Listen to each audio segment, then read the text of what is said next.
hariho inyifata itari yo kuri bamwe bamwe.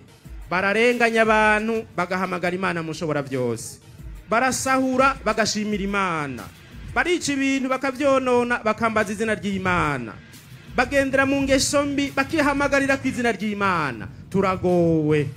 Muzodukwegera ibihano, muzodukwegera umuriro, muzodukwegera ishavu ry'Imana kubw'iryo zina ry'Imana twambaza ukutariko.